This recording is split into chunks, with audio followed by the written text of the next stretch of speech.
Hello bachon, let's read the question. And the question says a 10-meter long wire of uniform cross sectional and 10 ohm resistance is used in potentiometer.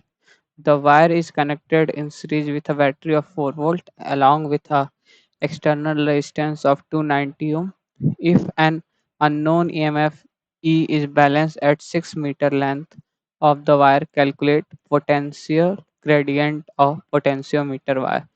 तो basically potentiometer हम लोग को calculate करना है, तो इसका जो की कॉन्सेप्ट हो जाएगा इस क्वेश्चन को सॉल्व करने के लिए, की कॉन्सेप्ट हो जाता है, हम लोग जानते हैं कि पोटेंशियल ग्रेडियंट जो हम लोग स्मॉल के से डिनोट करें, तो पोटेंशियल ग्रेडियंट के हो जाता है जो हम लोग जो बैटरी का ईएमएफ होता है जिसको हम लोग सीरीज में लगाते हैं इनटू जो रेजिस्टेंस होता है इनटू जो रेजिस्टेंस होता है हम लोग का आर अपॉन हो जाता है हम लोग का जो external resistance plus small resistance into length, ये हो जाता है हम लोग का पोटेंशियल ग्रेडियंट। ठीक, अब इसी पे ये क्वेश्चन सॉल्व हो जाएगा। तो अगर क्वेश्चन में देखें हम लोग, तो हम लोग गिवन क्या क्या है, तो गिवन देखें तो हम लोग के पास ई गिवन है 4 वोल्ट्स, आर गिवन है 10 ओम, लेंथ लेंथ देखें तो हम लोग के पास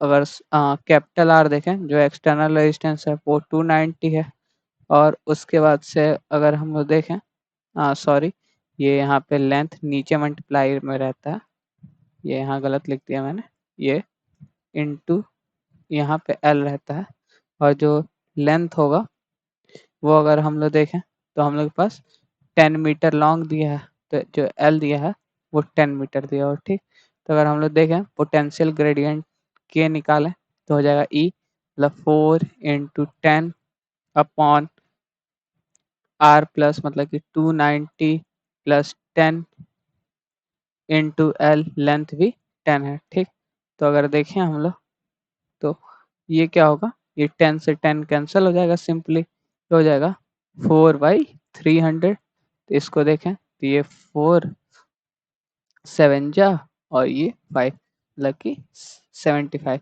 तो के इक्वल टू आ गया 1/75, यही हम लोग को निकालना था।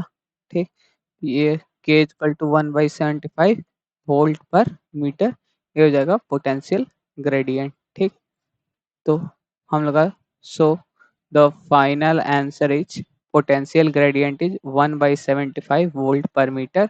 Hope you understand it well. All the best. Thank you.